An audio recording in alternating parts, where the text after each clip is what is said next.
Hello friends, इस video में हम देखेंगे क्लास 10 के चैप्टर 9 का एक इम्पॉर्टेंट क्वेश्चन जो कि आपके एग्जाम में एक्सपेक्टेड है और काफ़ी इंपॉर्टेंट है। तो इसको हम देखेंगे किस तरीके से हम इजी वे में इसे सॉल्व कर सकते हैं बहुत ही अच्छी तरीके से। ये चैप्टर में से आपके लगभग ओनली एक ही क्वेश्चन आता है आपके एग्जाम में 3 to 4 मार्क्स का, तो उसको आपको किस तरीके से करना है तो उस चीज़ को हम यहाँ पे डिस्कस करेंगे। तो हमारा क्वेश्चन है, as observe from the top of 75 metre lighthouse और from the sea level the angle of depression of the two ships.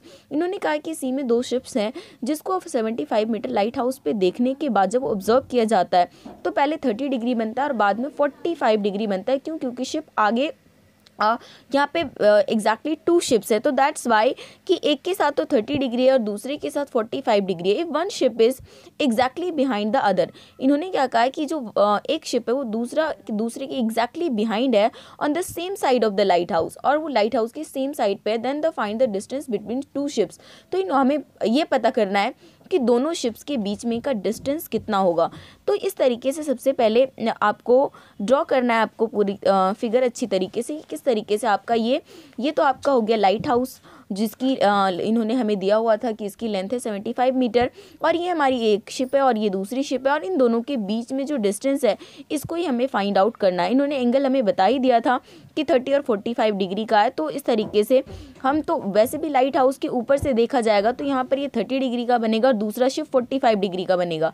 तो इस तरीके से आप डायग्राम को अपनी फिगर को ड्रॉ करोगे और उसके बाद यहाँ पर मैं आपको बता दूँ कभी भी इस टाइप के क्वेश्चंस होते हैं तो आप हमेशा पहले उस ट्राइंगल को लेंगे जिसमें से किसी एक की वैल्यू आपको पता है। तो हमें इसकी पता है ए बी की वैल्यू ये है 75 मीटर। अगर हम ए बी क्यू ट्राइंगल में फॉर्मूला लगाएं तो इससे क्या होगा, हमें बी क्यू की वैल्यू ईजिली फाइंड आउट हो जाएगी। तो इस वजह से हमने लगाया ए बी क्यू।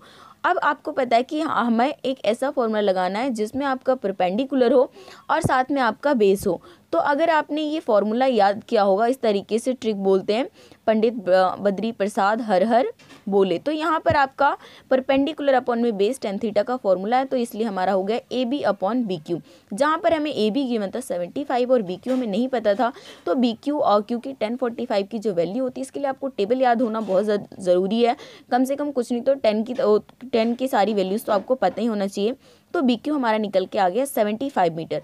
अब देखो नेक्स्ट हम फॉर्मूला जो लगाएंगे वो हम लगाएंगे ए बी पी में, इस बड़े वाले ट्राइंगल में लगाएंगे जिसमें हमारा परपेंडिकुलर तो रहेगा ए बी और जब बेस मानेंगे वो हमारा बी पी रहेगा, जिसमें हम ये और इन दोनों का सम को हम ऐड करेंगे।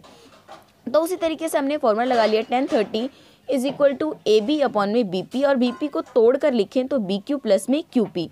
तो यहाँ पर बी क्यू हम ऑलरेडी निकाल कर आए हैं, ए बी की वैल्यू भी हमें पता है और उसके बाद 1030 की वैल्यू होती है 1 अपॉन में √3। तो फर्दर इसको सॉल्व करने के बाद जो हम क्यू पी की वैल्यू निकल कर आती है दैट इज 75 √3 माइनस 75। उसके बाद इस दोनों में 75 कॉमन आ रहा है इसलिए हमने 75 को कॉमन ले लिया और √3 - 1, यह हमारा आंसर आ गया कि this is the distance between two ships.